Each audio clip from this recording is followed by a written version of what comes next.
The courthouse records in Cumberland County, North Carolina, tell a story that local officials tried desperately to bury for over a century. Between 1832 and 1839, 7 young women vanished without a trace from the same rural community, all sharing one disturbing connection: they had recently given birth. What authorities discovered in the spring of 1839 would shake the foundations of polite society and reveal a web of deception so elaborate that even today, historians debate whether the full truth ever came to light. The case of Mercy and Charity Goodwin would expose not just one man's twisted obsession, but an entire network of corruption that reached from the humblest farmhouse to the most prestigious families in the state. Before we continue with the story of the Goodwin sisters and the man who would destroy their lives, we need you to be part of our community of truth seekers. Subscribe to Liturgy of Fear and hit that notification bell so you never miss these forgotten tales of American darkness. And tell us in the comments, what state are you listening from? We love connecting with fellow mystery enthusiasts across the country. The spring of 1839 would prove that sometimes the most beautiful facades hide the most horrifying secrets, and that in the rural corners of North Carolina, justice moved slowly while evil flourished in plain sight. The rolling hills of Cumberland County had always been kind to those willing to work its red clay soil. By 1839, the region had grown prosperous from tobacco cultivation and the steady flow of merchants traveling between Fayetteville and the western settlements. It was a place where family names carried weight, where a man's word was his bond, and where young women of good breeding could expect to marry well if they possessed both beauty and virtue. Mercy and Charity Goodwin possessed both in abundance. At 22 years of age, the identical twins were renowned throughout the county for their striking appearance. Cascading auburn hair that caught the light like burnished copper, eyes the color of winter moss, and features so perfectly symmetrical that strangers often stopped mid-conversation simply to stare. Born to respected landowners who had built their fortune through careful investments in both property and reputation, the sisters had been raised with all the advantages their station could provide. But death has no regard for social standing.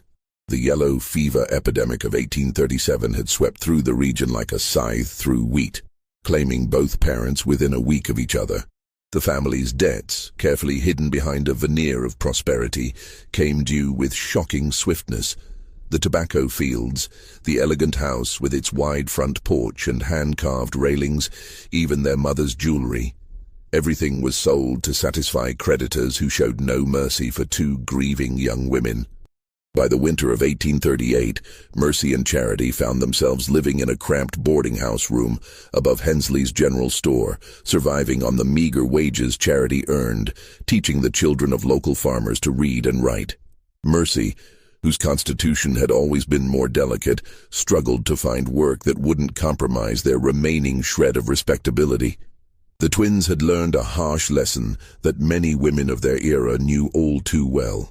Beauty and breeding meant nothing without the protection of male guardianship and financial security. It was during this period of desperate uncertainty that Jeremiah Whitlow entered their lives like an answer to prayer. Whitlow was everything the sisters needed in a potential suitor. Wealthy, established, and seemingly kind.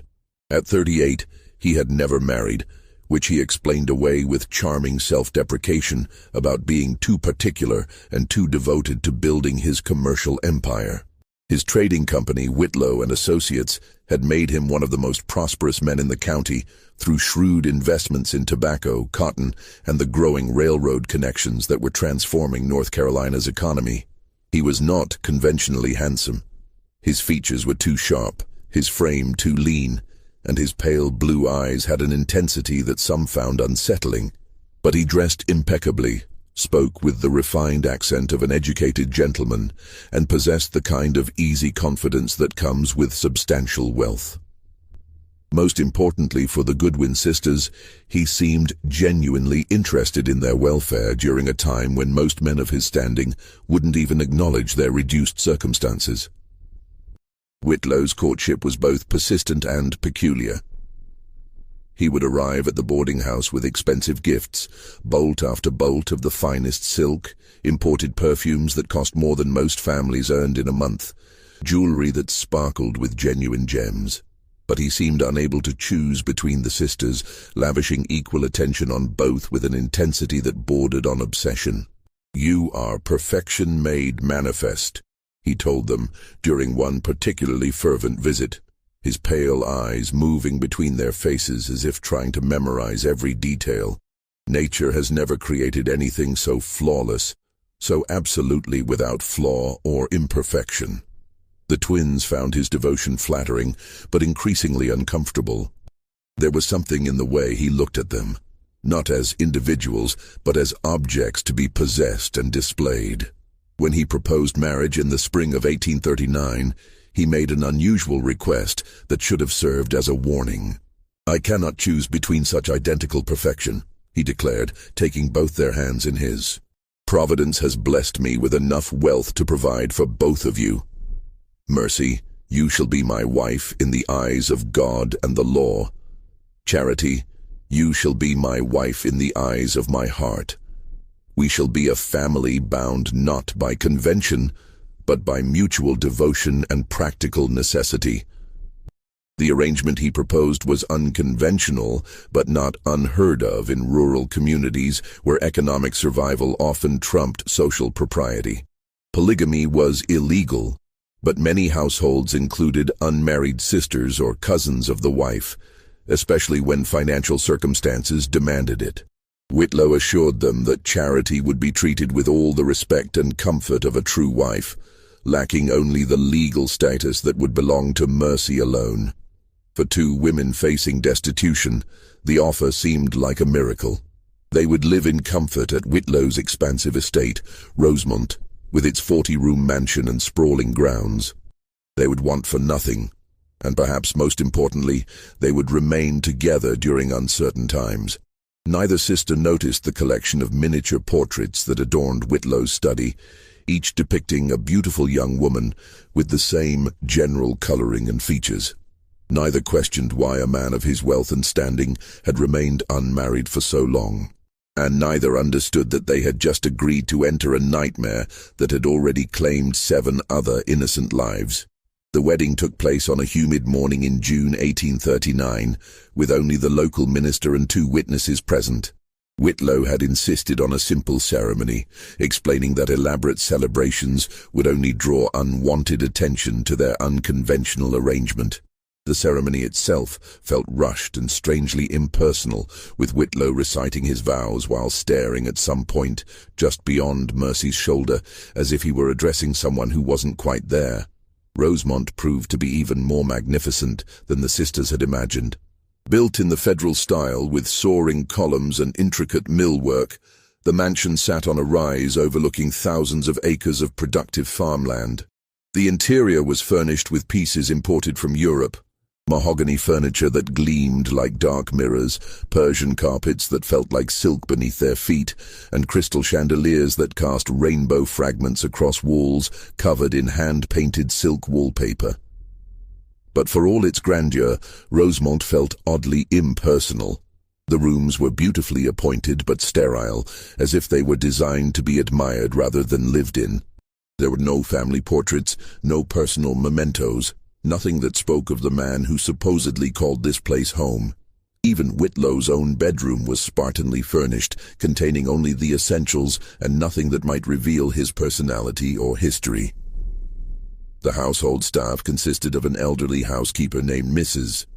Donovan, whose Irish accent was so thick the sisters often struggled to understand her, and 2 young maids who seemed perpetually nervous and rarely spoke above a whisper.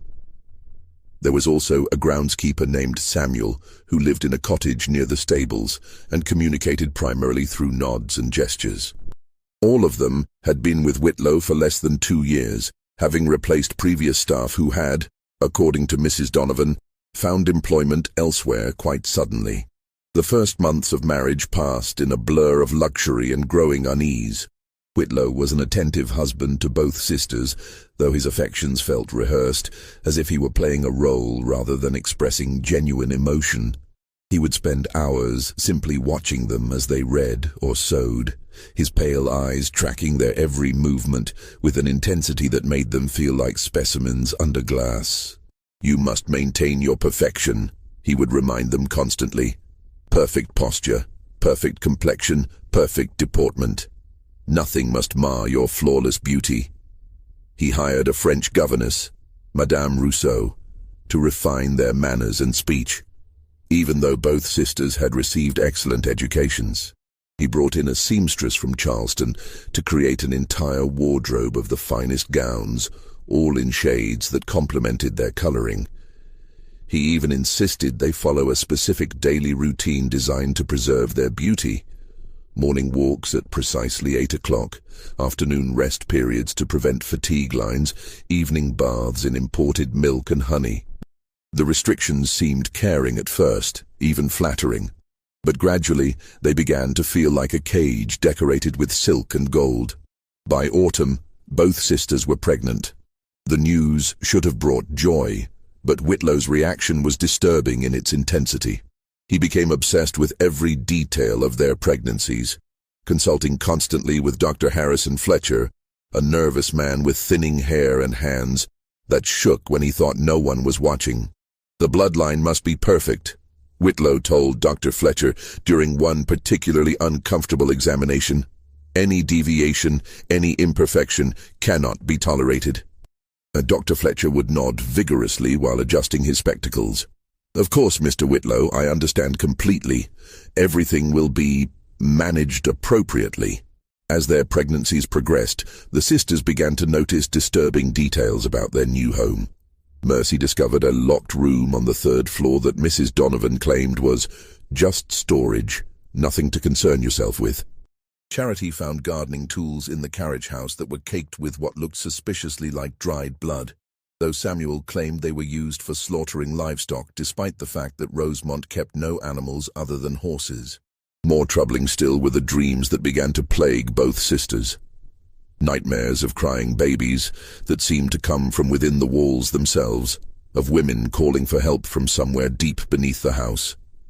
They would wake gasping and reach for each other across the space between their beds, finding comfort in the knowledge that they were experiencing the same disturbing visions.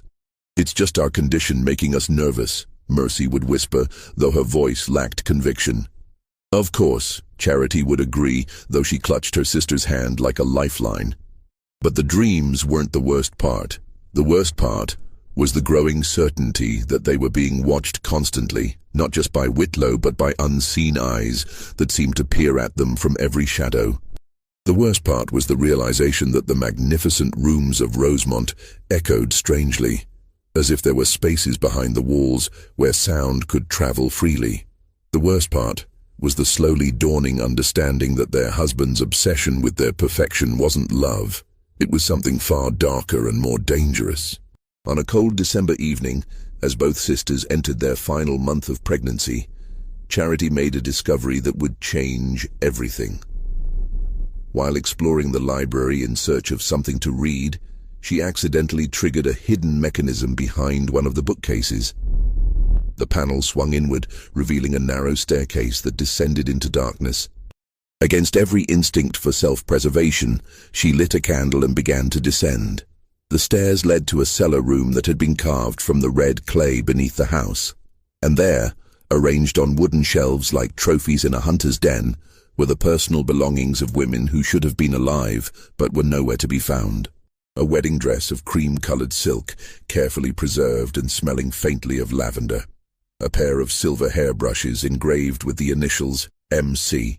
A leather journal filled with a woman's delicate handwriting, the entries ending abruptly in mid-sentence. A music box that played a haunting melody when wound, its tiny dancing figure wearing a gown identical to the one on the shelf. Item after item, belonging after belonging, each one telling the story of a life that had been carefully erased. As Charity's candle flickered in the damp air, she counted 7 distinct collections, 7 sets of personal effects that represented 7 women who had vanished from the world as completely as if they had never existed. At the far end of the room, scratched into the clay wall with what must have been fingernails, were names and dates. Margaret Crawford, 1832, Sarah Henley, 1833, Rebecca Patterson, 1834, Anna Louise Mackenzie, 1835, Catherine Vaughan, 1836, Eleanor Pierce, 1837, Helen Gardner, 1838, 7 names, 7 women. 7 wives who had shared Jeremiah Whitlow's bed and then disappeared after giving birth to his children. As the terrible truth settled over her like a shroud, Charity heard footsteps on the stairs above. Her husband's voice drifted down to her, calling her name with the same gentle tone he always used, as if he were summoning a beloved pet. "Charity, my perfect one, where have you wandered off to now?" The knowledge of what lay beneath Rosemont changed everything for the Goodwin sisters. Charity shared her horrifying discovery with Mercy that very night. Speaking in whispers while they huddled together in Mercy's bedroom, their growing bellies making the conversation feel even more urgent and desperate. "We have to leave," Mercy whispered, her hands protectively cradling her unborn child. "Tonight, before he realizes what you've found." But escape proved impossible. The next morning, they discovered that their movements were being carefully monitored. Samuel, the groundskeeper, seemed to appear wherever they went, always maintaining a respectful distance, but never quite out of sight. Mrs. Donovan suddenly became insistent on helping them with the most basic tasks, claiming concern for their delicate condition. Even Dr. Fletcher began making daily visits, ostensibly to monitor their health, but clearly serving as another set of eyes watching their every move. Whitlow himself became even more attentive, if such a thing were possible. He would sit with them for hours, reading aloud from books of poetry, or discussing plans for the nursery, all while his pale eyes moved constantly between their faces with that same disturbing intensity. When they mentioned feeling confined and expressed a desire to visit friends in town, he gently but firmly explained that such activities were too dangerous in their condition. "My perfect ones," he would say, his voice carrying the slightest edge beneath its cultured tones. "You must understand that your safety and the safety of our children are my paramount concerns. The roads are treacherous in winter, and there are influences in town that might disturb your delicate constitutions. Here at Rosemont, I can ensure that nothing threatens your well-being or perfection." The sisters began to understand that they were prisoners in their gilded cage, but they also realized that any dramatic attempt at escape would likely result in their immediate disposal. Instead, they began to plan carefully, gathering information and looking for opportunities while maintaining the facade of devoted wives. Charity returned to the hidden cellar whenever possible, studying the belongings of Whitlow's previous victims and trying to piece together their stories. Margaret Crawford's journal proved particularly illuminating. The entries painted a picture disturbingly similar to their own experience. February 15th, 1832. Jeremiah continues to be the most devoted husband. Sometimes I feel his attention is almost too intense, as if he's studying me rather than simply enjoying my company. But perhaps I am being foolish. What woman wouldn't want such dedication? April 3rd, 1832. I am with child. Jeremiah's joy is beyond description, though he speaks constantly of the need for the baby to be perfect. He has engaged a physician from Raleigh who asks the most peculiar questions about my family's health history. June 20th, 1832. Dr. Stevens examined me again today. I overheard him speaking with Jeremiah about contingency plans and alternative arrangements. When I asked what they meant, Jeremiah assured me they were simply discussing preparations for a difficult birth. But why would that require such secrecy? August 10th, 1832. I have been having the strangest dreams about crying children and women calling for help. Jeremiah says it's common for women in my condition to have disturbing dreams, but these feel so real. Sometimes I wake feeling certain there are other people in the house, people I've never met. The entries ended there, in mid-August. If Margaret Crawford had given birth at full term, her child would have been born in October or November. But there was no record of what happened to either mother or baby. While Charity researched their predecessors' fates, Mercy began paying closer attention to the household dynamics. She noticed that Dr. Fletcher always arrived with a leather bag that seemed unusually heavy for simple medical equipment. She observed that Mrs. Donovan received frequent visitors, rough-looking men who arrived after dark and left before dawn. Most disturbing of all, she realized that Samuel wasn't just a groundskeeper. He was watching the roads, noting everyone who passed by, and reporting regularly to Whitlow about any strangers in the area. The sisters also began to understand the full scope of their isolation. Rosemont was situated on a vast tract of land with no near neighbors. The closest house was over 3 miles away, belonging to an elderly widow who rarely ventured out. The main road to Fayetteville passed nearly 2 miles from the mansion, making it impossible for casual travelers to notice anything unusual. Whitlow had chosen his location carefully, ensuring that whatever happened at Rosemont would remain hidden from the outside world. As January turned to February and their due dates approached, the sisters' desperation grew.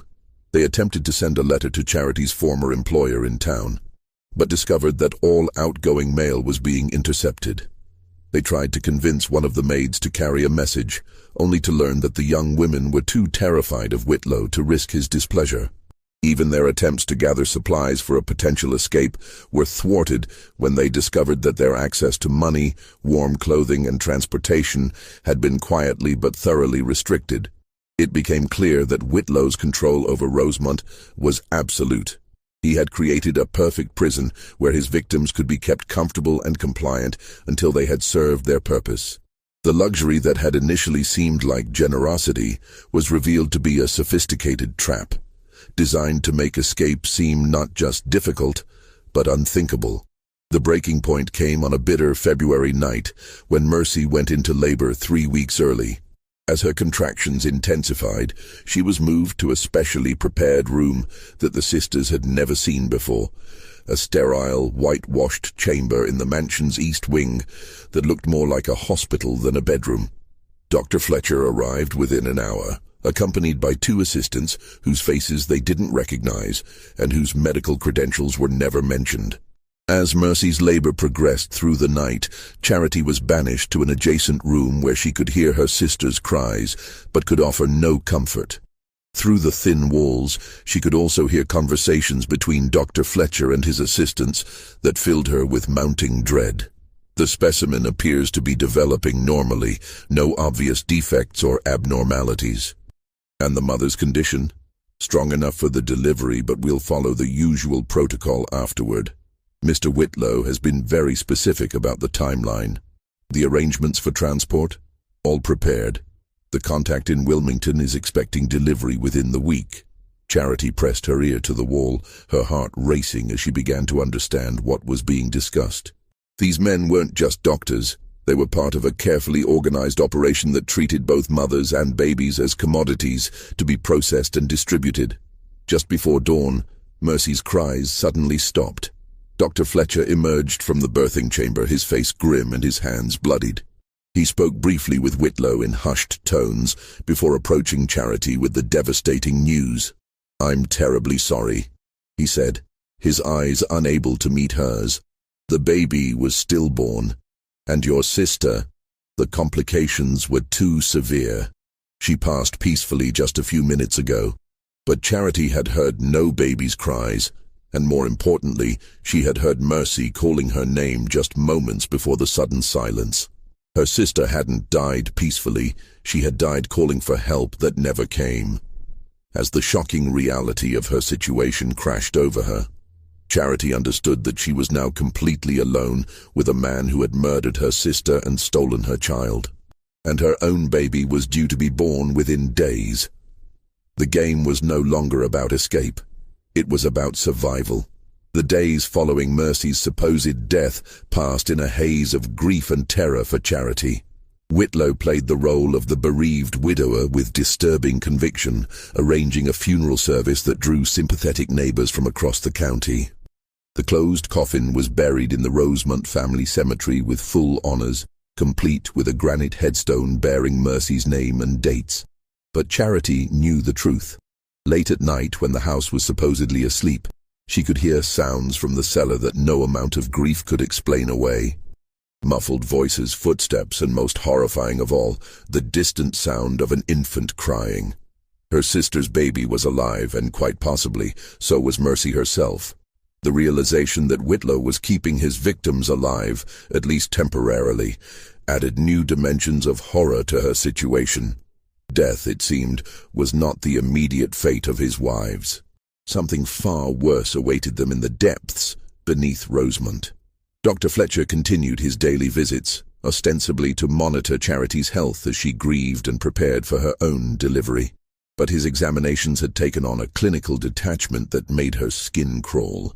He no longer spoke to her as a patient. He observed her like a livestock breeder evaluating breeding stock. "The subject is responding well to the stress," she overheard him telling Whitlow after one particularly invasive examination. "The pregnancy appears unaffected by the recent trauma. We should expect normal delivery within the week." "And the transport arrangements?" Whitlow inquired. "Confirmed. The contact in Charleston has expressed particular interest in this specimen due to the twin genetics. The buyer is offering a premium price." "Excellent. And the other matter?" "The facility in Wilmington is prepared for long-term housing. The previous subject has adapted well to the new environment, and the infant has been successfully placed with the family in Virginia." Charity felt her blood turn to ice as she processed what she was hearing. Mercy was alive, imprisoned somewhere called the facility in Wilmington, while her baby had been sold to strangers in Virginia. The entire operation was far more extensive than she had imagined, involving multiple locations and what sounded like a network of buyers and sellers trafficking in human beings. As her own labor approached, Charity made a desperate decision. If she couldn't escape before giving birth, she would have to find a way to expose Whitlow's crimes from within the system. But first, she needed proof that would convince the outside world. Over the next several nights, she began a dangerous campaign of espionage within her own home. Using her knowledge of the house's hidden passages, she explored areas that had previously been off-limits, gathering evidence of Whitlow's operation. In his study, she discovered a ledger book that recorded transactions in a simple but damning code. Specimen MC, delivered February 1832, subject Wilmington, product Richmond, payment $800. Specimen SH, delivered March 1833, subject Charleston, product Savannah, payment $950.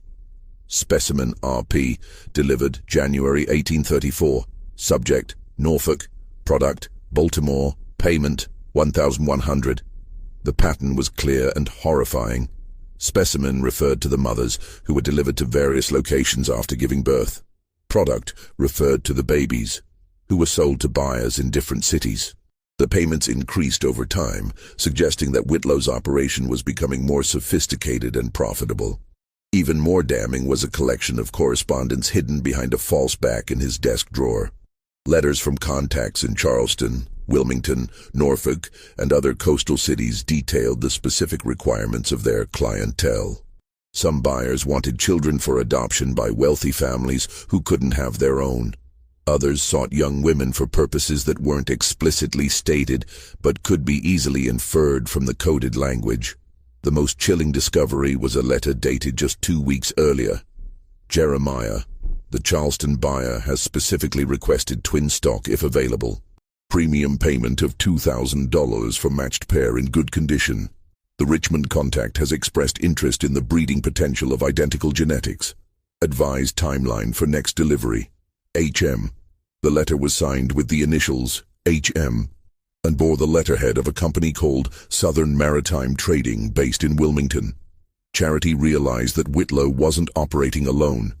He was part of a regional network that treated human beings as livestock to be bred, bought, and sold. As she photographed the documents with a small camera she had found among the belongings in the cellar, apparently belonging to one of Whitlow's previous victims who had tried to gather similar evidence, Charity heard footsteps in the hallway outside the study. She quickly returned everything to its proper place and slipped back to her room through the hidden passages, her heart pounding with a mixture of terror and determination. The next morning, she made a calculated decision that would either save her life or end it immediately. During Dr. Fletcher's daily visit, she confronted him directly about what she had learned. "I know what you're doing," she said quietly, fixing him with a steady gaze that made him visibly uncomfortable. "I know about the facility in Wilmington, I know about the buyers in Charleston and Virginia, and I know my sister is still alive." Dr. Fletcher's face went white, and his hands began their familiar trembling. For a moment she thought he might simply deny everything, but instead he glanced nervously toward the door and then leaned closer to her bedside. "You don't understand," he whispered urgently. "This isn't... I never intended... Mr. Whitlow has certain leverage over my situation, my medical license, my family's reputation. He knows things that could destroy everything I've worked for." "What kind of leverage?" Charity pressed, sensing weakness in his confession. "Years ago, I made a mistake during a difficult surgery. A patient died due to my negligence, but Whitlow helped cover it up. He has documents, witnesses. He could ruin me with a single word to the medical board." Fletcher's voice broke with the weight of his confession. "I never wanted to be part of this, but once you're in Whitlow's web, there's no escape." Charity realized that Dr. Fletcher might be her only potential ally, a man trapped by blackmail rather than greed. But before she could explore this opportunity further, they heard Whitlow's footsteps approaching down the hallway. Fletcher immediately resumed his professional demeanor, but not before whispering a single word that would change everything. "Tonight." That evening, as Charity lay in her bed pretending to sleep, she heard Dr. Fletcher return to Rosemont. But instead of his usual medical bag, he carried something far more dangerous. A lantern, rope, and what appeared to be a small pistol tucked into his coat. The doctor had made his choice. The question now was whether he was coming to rescue her or to ensure her permanent silence. Dr. Fletcher's midnight return to Rosemont marked the beginning of the most dangerous hours of Charity's life.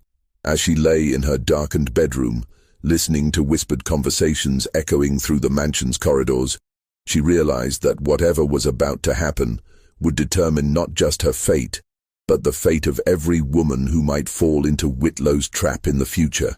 The conversations grew closer, and she could make out distinct voices. Fletcher's nervous whispers, Whitlow's calm commands, and a third voice she didn't recognize, deeper, rougher, with an accent that suggested origins far from North Carolina's educated society. "The timeline has been moved up," she heard Whitlow saying.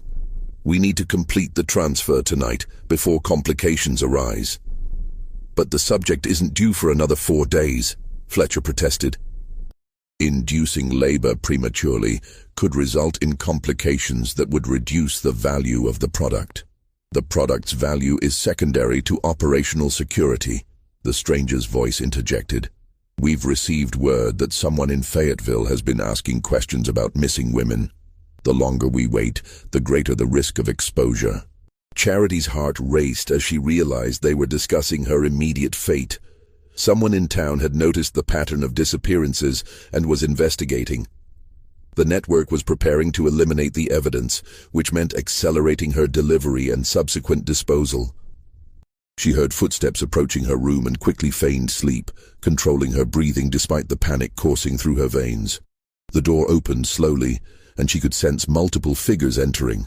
Through barely opened eyes, she could see Whitlow carrying a medical bag, Fletcher with his familiar trembling hands, and a third man she had never seen before. Tall, broad-shouldered, with the bearing of someone accustomed to violence. "The sedative should take effect within minutes," Fletcher whispered as they approached her bedside. "But I want it noted that I'm acting under duress. This violates every principle of medical ethics."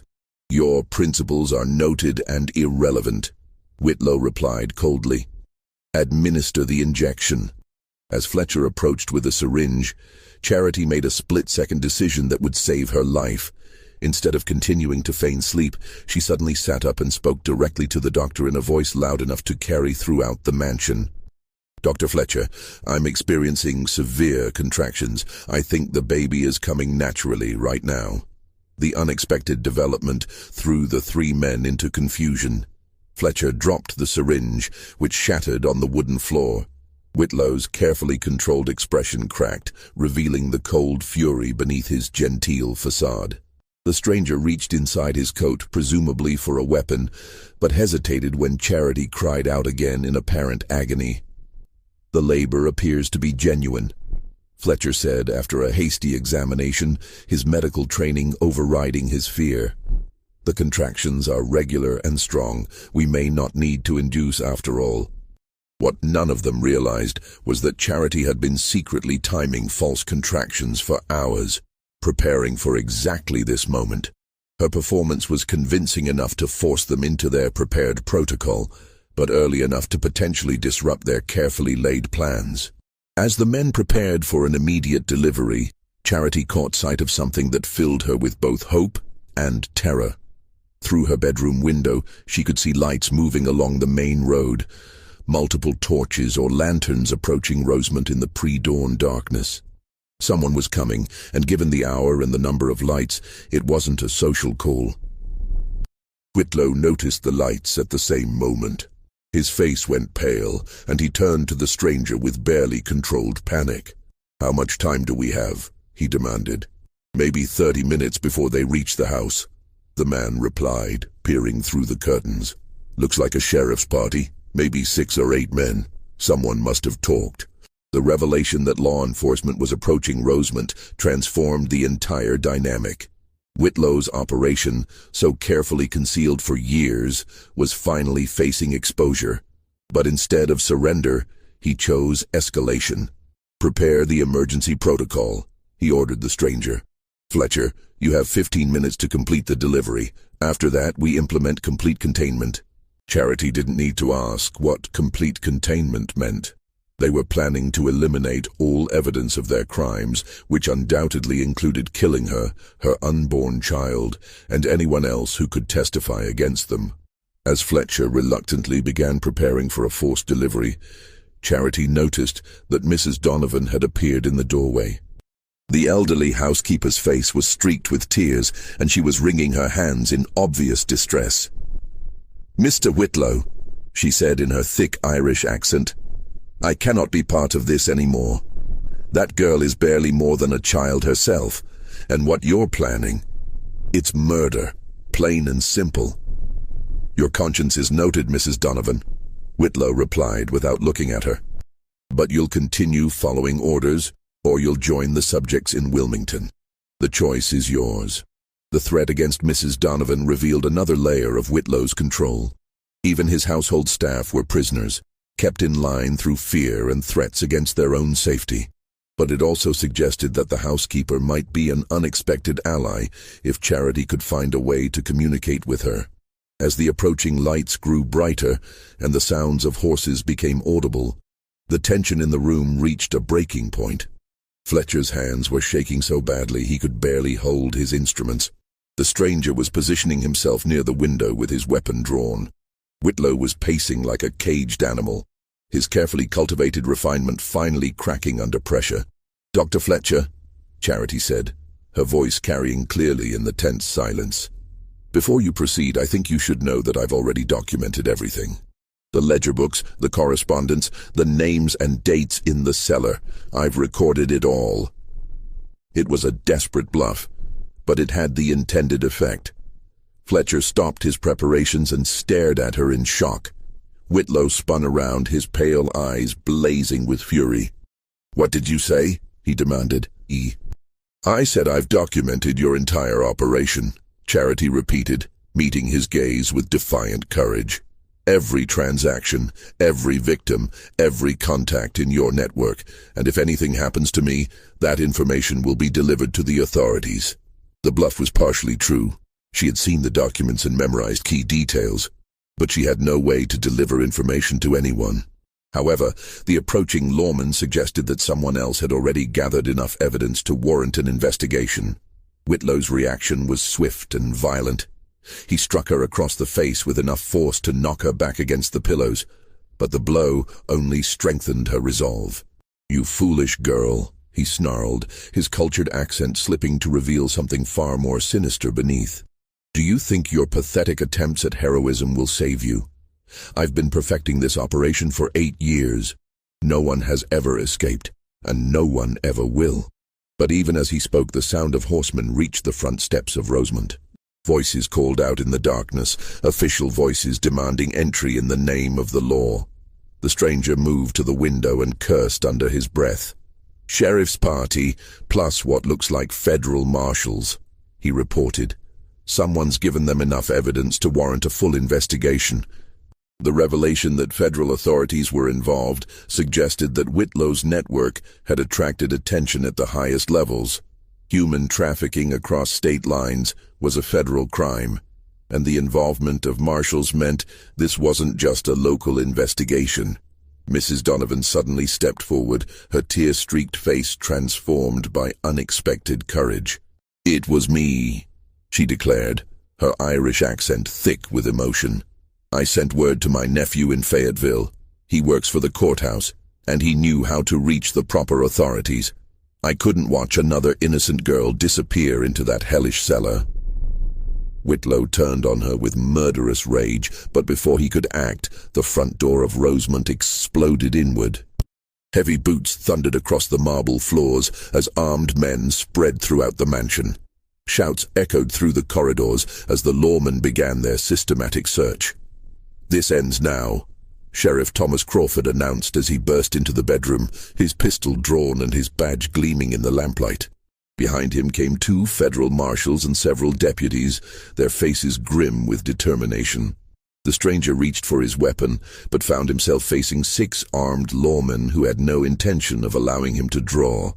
Fletcher simply collapsed into a chair, his face buried in his hands as the weight of his crimes finally overwhelmed him. Only Whitlow maintained his composure, though his pale eyes burned with frustrated fury. "Gentlemen," he said, attempting to regain his cultured demeanor, "I'm afraid there's been some terrible misunderstanding. This young woman is my wife, and she's in the process of delivering our child. Surely this intrusion can wait until after." "Save your lies for the judge," Sheriff Crawford interrupted. "We've already found the cellar, Whitlow. We've seen the belongings, the records, everything, and we have testimony from survivors."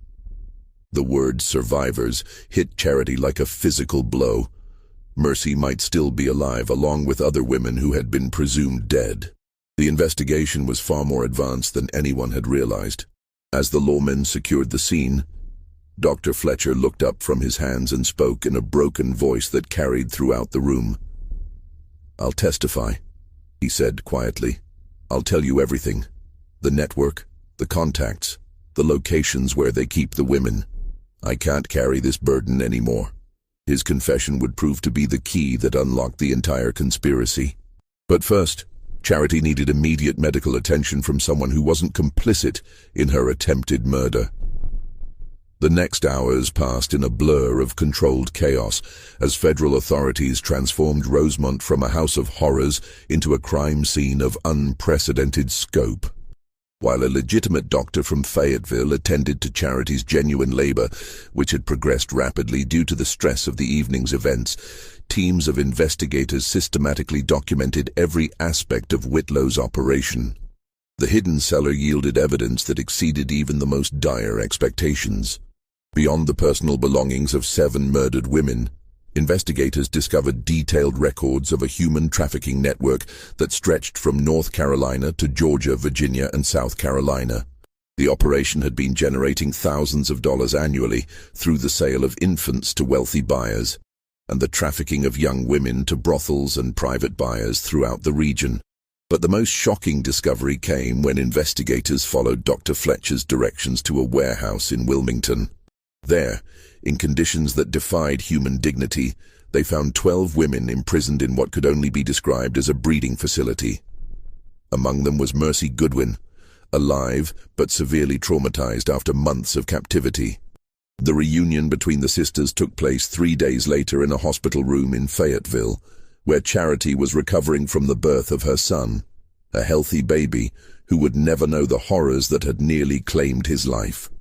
Mercy's physical recovery would take weeks, but her psychological scars would require much longer to heal. "I thought you were dead," Charity whispered as she held her sister's trembling hands.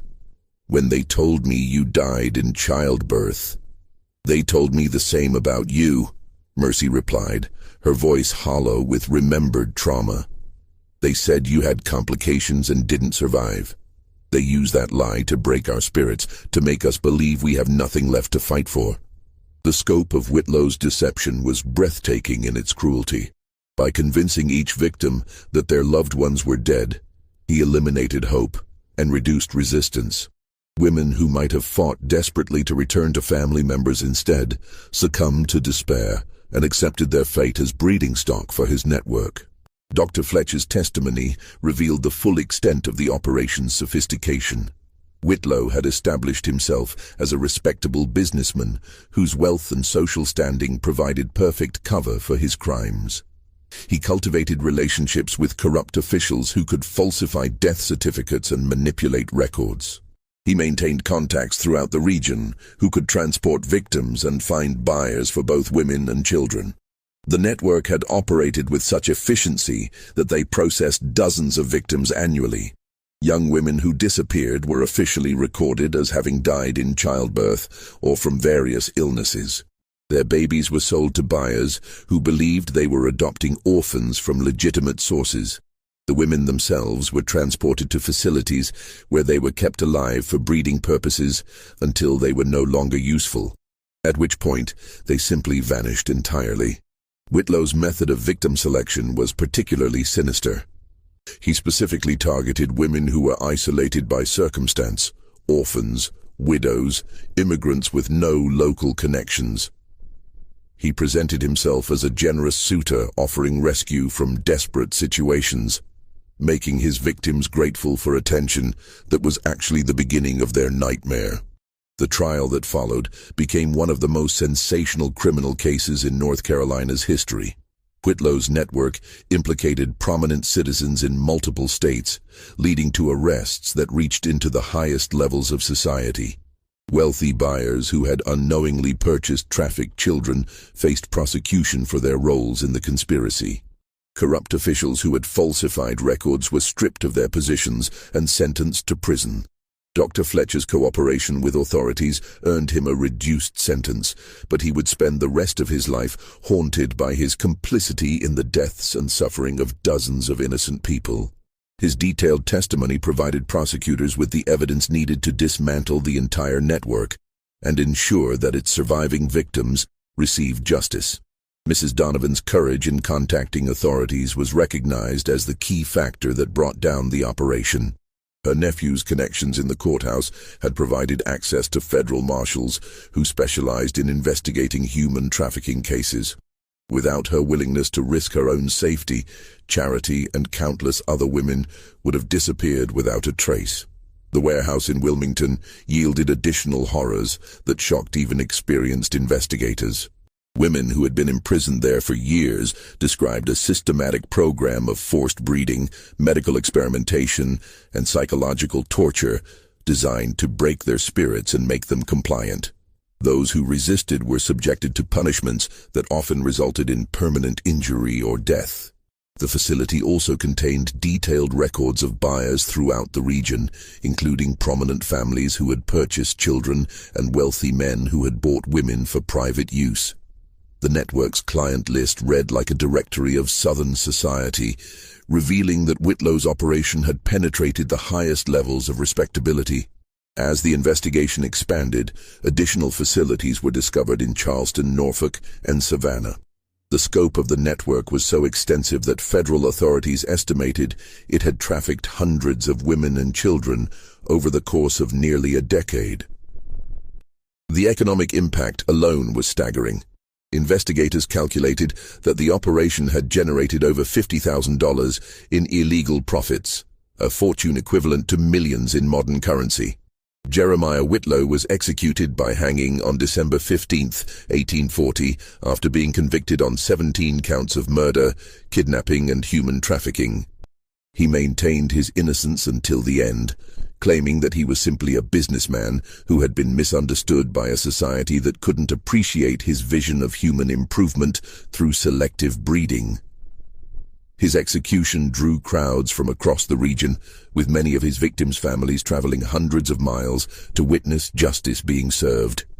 Among those present were Mercy and Charity Goodwin, who had spent months testifying in various trials and helping authorities locate other victims throughout the network. The sisters' survival and courage in exposing Whitlow's crimes made them celebrated figures in the fight against human trafficking. Their story was published in newspapers throughout the country, serving as both a warning about the dangers faced by vulnerable women and an inspiration for others who might find themselves in similar circumstances.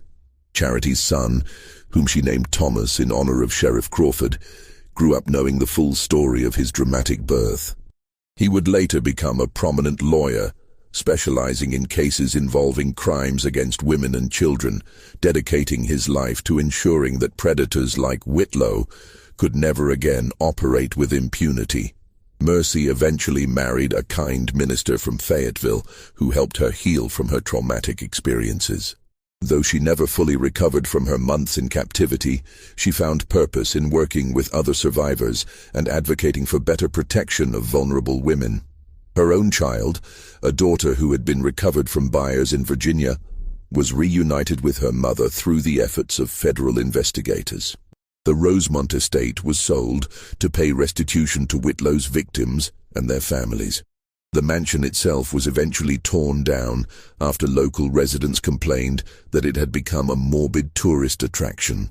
The land was divided and sold to local farmers who gradually erased all traces of the horrors that had occurred there.